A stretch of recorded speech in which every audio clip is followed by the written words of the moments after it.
The Israeli-Palestinian conflict dominates American news coverage of international issues.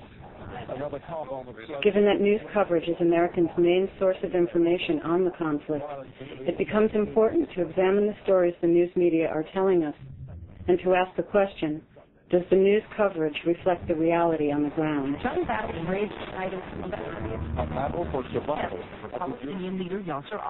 The West Bank and the Gaza Strip are under a military occupation.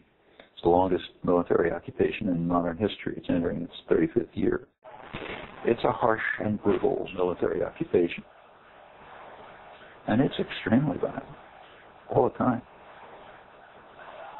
Life is being made unlivable for the population. We have what is now quite an oppressive regime in the occupied territories, where Israelis are lording it over Palestinians, usurping their territory, demolishing their homes, exerting a very severe form of military rule in order to remain there. And on the other hand, Palestinians are lashing back, trying to throw off the yoke of oppression of the Israelis. I spent a day traveling around Gaza with a man named Jabra Washa, who's from the Palestinian Center for Human Rights, and he described the situation as complete economic and social suffocation. There's no economy. The unemployment is over 60% now. Crops can't move. Thousands and thousands of acres of orchards and low-lying crops have been bulldozed and uprooted by the Israeli military. There are checkpoints everywhere. Palestinians can't get from one place to another. Drives that ordinarily would take 10 minutes now take 4 hours. All the main access and artery roads are controlled by Israel. Anything that enters and exits the Palestinian areas is underneath their control. And so everything from getting medical help to getting education to trying to lead your daily life is at the whim of Israel.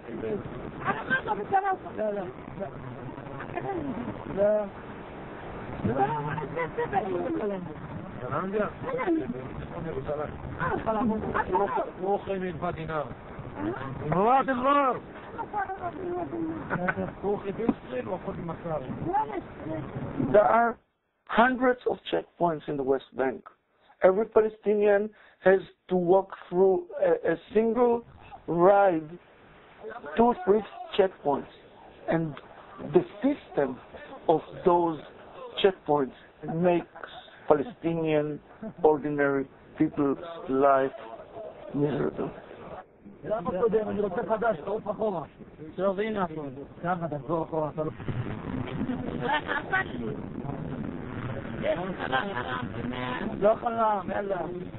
هون رايحين على القدس نروح عايزنا في رام الله من وين نعدي وهي معنا اوراق طيب كلهم مكتوبات فريق كلهم في مستشفى ما فيش ولا حد راضي يعدينا ما بعرفش ليش ممنوع يعني احنا مش اوادم مش بشر احنا لازم ندخل. It can even reach very immediate forms of oppression, such as not being able to leave your homes during curfew hours, as the Palestinians are forced sometimes to remain in their home day after day because the Israeli army says, we don't want you out of the house on the street. It means they can't buy food, can't send their children to school, can't walk across the street to their neighbors, can't get medical attention, can't do any of the basic things that you must leave your home to do. So that's really, that's a horrible way to live your life.